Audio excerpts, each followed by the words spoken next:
So stuff to do with AnyEvent. So there's a bunch of stuff that I did with AnyEvent that other people did with AnyEvent that I thought it would be nice to show.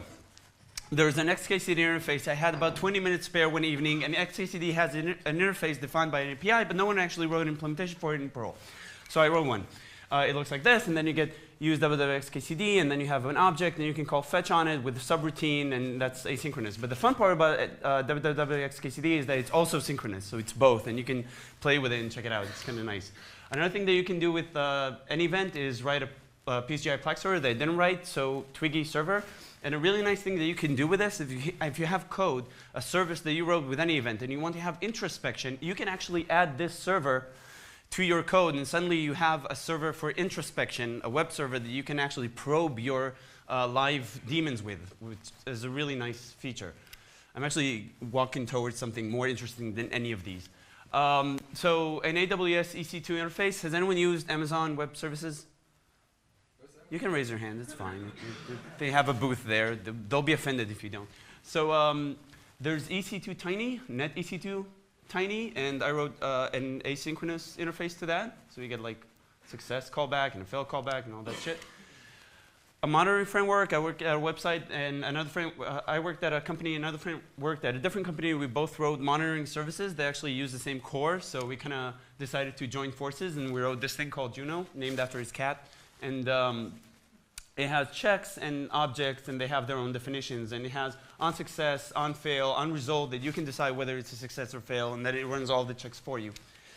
And the real-time network path resolution, which is something I hacked together in about an hour. I worked at a company, and it used to connect to SIP servers, and it went through 2 different paths, and once in a while, one of them would crash. So I wrote a code that actually had a TCP server that would check. What the fuck did I do here? Did I do? Let me see. Yes. So it would get a request. It would then check whether it has information for that request, and it would either return the default route, or it would actually return the best request. And this is the way the testing was actually done. It would run a SIP call to every possible target using a fork, save the result, and then you could just probe it for the best path to get to somewhere. And it would always probe all of the possible variations and find the best one. And then you can just add an idle timer for dumping shit. It's really nice. API to services, AnyEvent React, AnyEvent SNMP, AnyEvent XMLRPC, AnyEvent DNS, Twitter, Graphite. But this is the one thing I actually want to tell you about. Do you ever get that part where you watch a TV? Who here watches TV? Not you. Not 2 hands, great. So do you ever get that time you watch a TV series that you like, and you see an actor in there that you don't recognize, but you see him across more than one TV show that you like? He appears here, he appears here, he appears there, here for one fucking episode, you know, and then he goes away, and then you see another person, it's like an actress, and she appears in all the TV shows that you like that week, and then she disappears, and you know that they mean something when you see them in more than one episode. They're the killer, or they're, you know that? I see one person smiling, he knows what I'm talking about. So shit like that drives me nuts. And I figured, how long would it take me to actually write something that finds all these intersections in IMDb? Whoever is about to say that IMDb has that feature, I did not know about it. So I wrote it. Theoretically. The problem is this. You can't really scan the website entirely because I do believe it's against the policy. So I didn't write it. I didn't really write it. However, if I had written it, this is the code. See,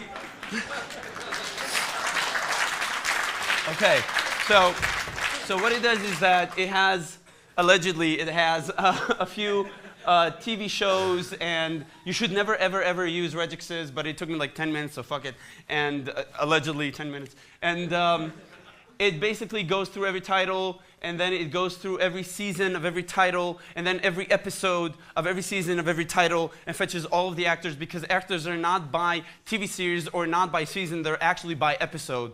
So you have to drill down all the way through, and it creates regexes and then checks them and shit like that. And there's a piece of code here. It's a lot of stuff. It goes by season, and yeah, it's a.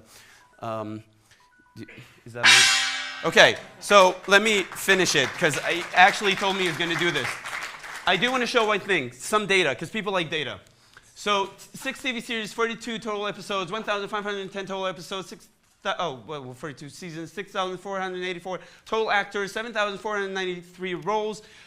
All of these requests, at 2 seconds per request, which is kind of nice, it would take about 8 days. It took me to write it was 6 minutes. So that's not bad. And I found 1,095 matches. Some of these are this person who played in CSI and in Dexter, this person who played in CSI and Castle. And you can see that first he was a waiter, and then he was uncredited. This person was in Closure. He was Adam, he had a name, and then he was uncredited. But he was governor, but it's California. So I'm not really sure if it's a step up. She played in 3 different places, and this is the most accomplished actor who played in 5 roles. Actually, this is 2, so it's 6. I don't remember what I was going for with this talk, so I'm going to finish it here. That's it.